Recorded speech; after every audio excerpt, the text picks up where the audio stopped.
Hai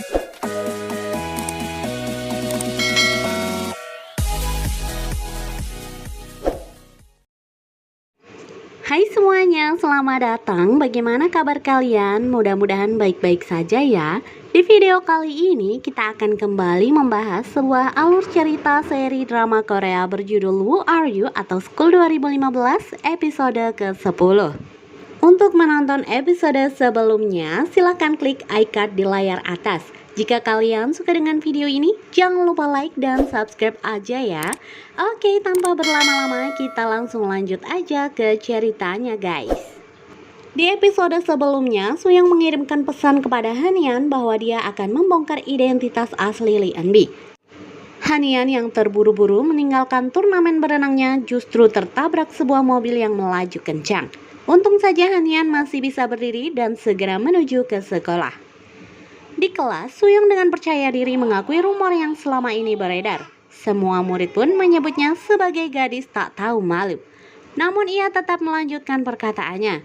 Ia bahkan menunjukkan siapa korban yang dibulinya, yaitu foto Lee Eun-bi.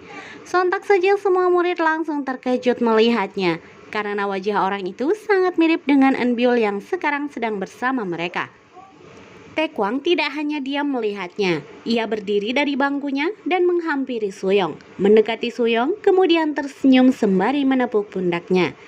Kemudian Taekwang meminta Eun-bi untuk menjelaskannya sendiri tentang hal yang terjadi sebenarnya. Eun-bi berdiri dan berusaha memberanikan dirinya untuk berkata sesuatu pada semua teman-temannya. Tepat pada saat itu Hanian datang dan langsung menghampiri Suyong dan menegur Suyong karena telah mengiriminya SMS hanya untuk sebuah keributan yang dibuatnya.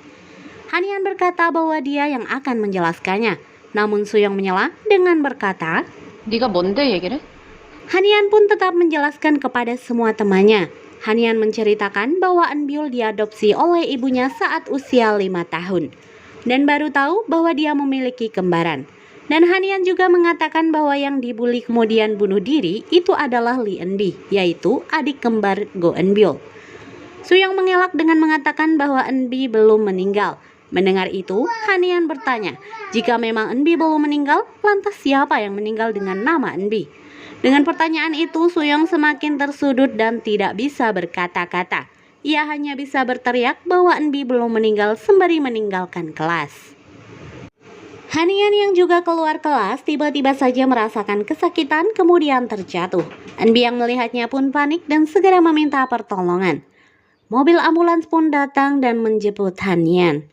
Sementara di balkon sekolah, Taekwang menghampiri Suyong yang sedang terlihat cemas, berdiri sendirian.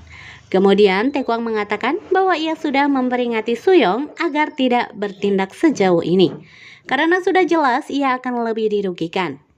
Taekwang juga kembali mengingatkan jika Suyong mengatakan Eun-bi masih hidup, itu berarti Eun-bi yang sudah meninggal.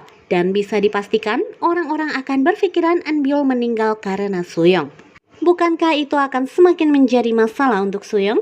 Taekwang pun tersenyum dan berjalan meninggalkan Suyong yang hanya bisa diam menahan emosinya. Di luar, saat Songju sudah mulai berbaikan dengan si Jin, mereka membicarakan tindakan Hanian yang terlihat keren saat membela Eun-bi. Namun tiba-tiba Taekwang muncul dengan ekspresi kesal mendengar pembicaraan mereka. Beralih ke rumah Suyong, Suyong mengadu kepada ibunya bahwa ia merasa terganggu dengan keberadaan Eun-bi dan rumor pembulian yang beredar. Ya, jelas yang dimaksud sudah pasti Eun-bi ya guys. Namun sayang saat ibunya Suyong meminta ayah Suyong melakukan sesuatu agar Suyong dan Eun-bi tidak berada di sekolah yang sama, ayahnya sudah tidak mau ikut campur lagi urusan mereka. Tapi ya gimana lagi, namanya ibu ya guys, pasti akan melakukan apapun untuk anaknya. Akhirnya ibu Suyong berkata bahwa ia akan menemui direktur sekolah dan mengurus sendiri. Di rumah, Eun-bi tampak ragu menghubungi Hanian, sehingga ia memutuskan untuk langsung pergi ke rumah sakit. Namun sesampainya di sana, Eun-bi hanya terdiam berdiri di depan pintu kamar Hanian.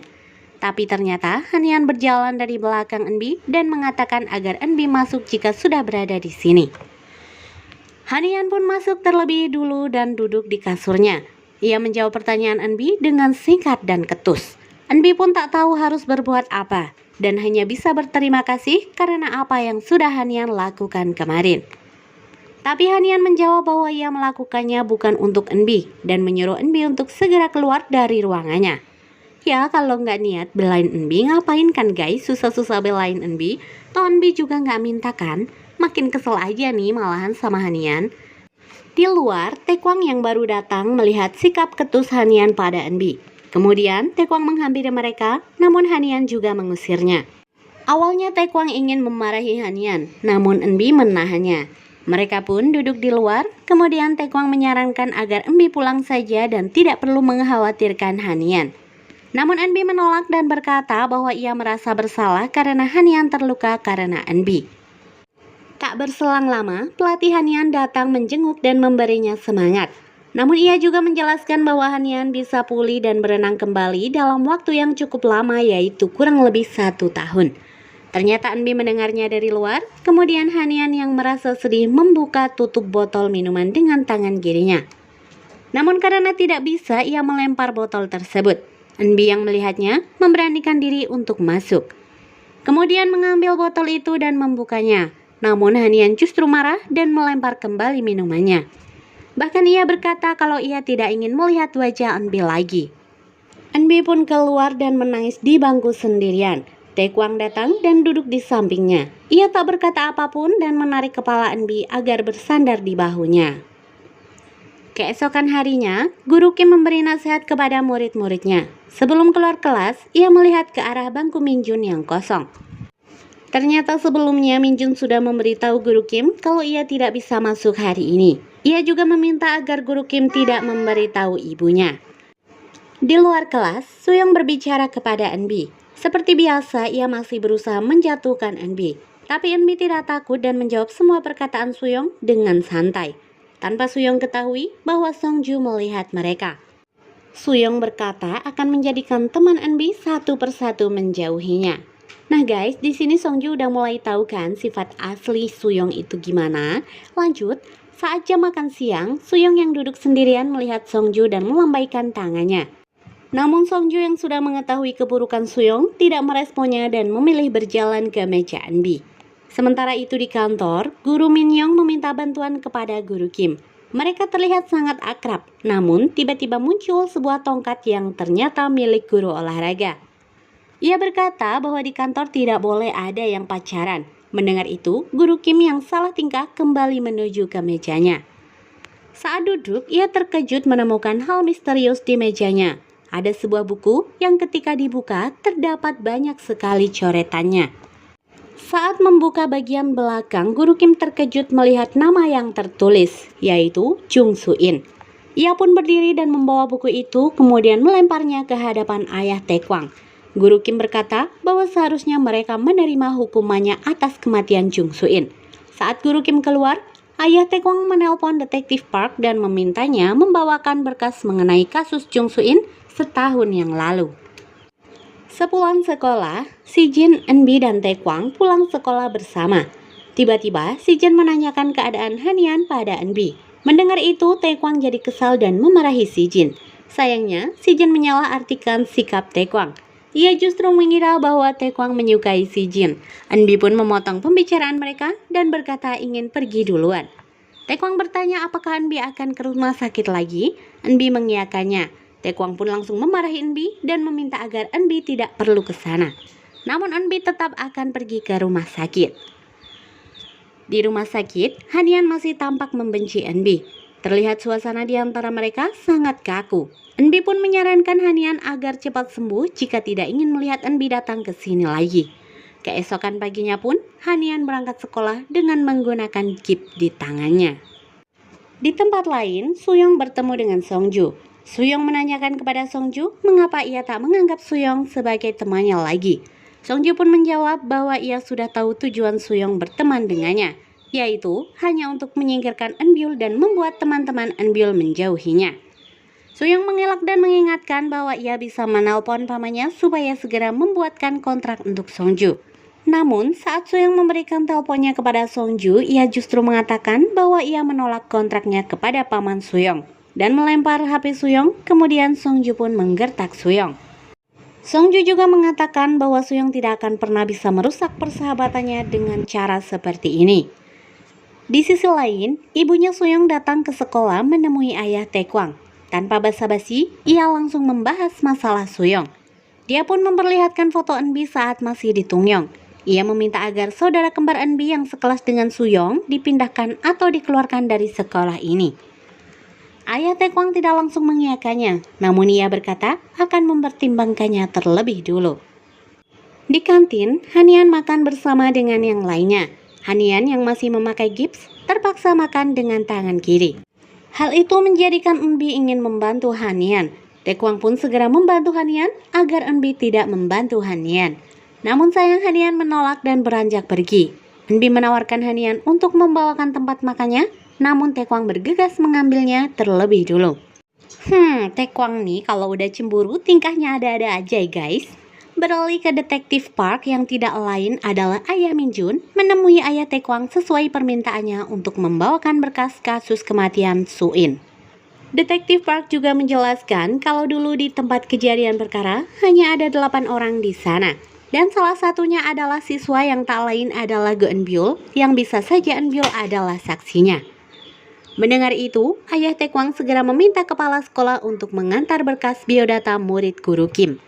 Guru Min-young pun berinisiatif mengantarnya. Saat ia masuk ke ruangan direktur sekolah, ia melihat berkas yang tergeletak di meja. Terlihat Ayah Min-jun seperti mengingat sesuatu saat melihat wajah Guru Min-young. Setelah keluar dari ruangan direktur, Guru Min-young menelpon ibunya dan memberitahu bahwa rencana mereka sebentar lagi akan berhasil. 좀만 기다리세요. Ternyata dari awal Guru Min memang punya niat lain nih guys, mengajar di sekolah ini. Lanjut. Ayah Taekwang sesekali membandingkan foto Eunbi yang diberi oleh Ibu Suyong dengan foto Eun-byul yang berada di buku absensi.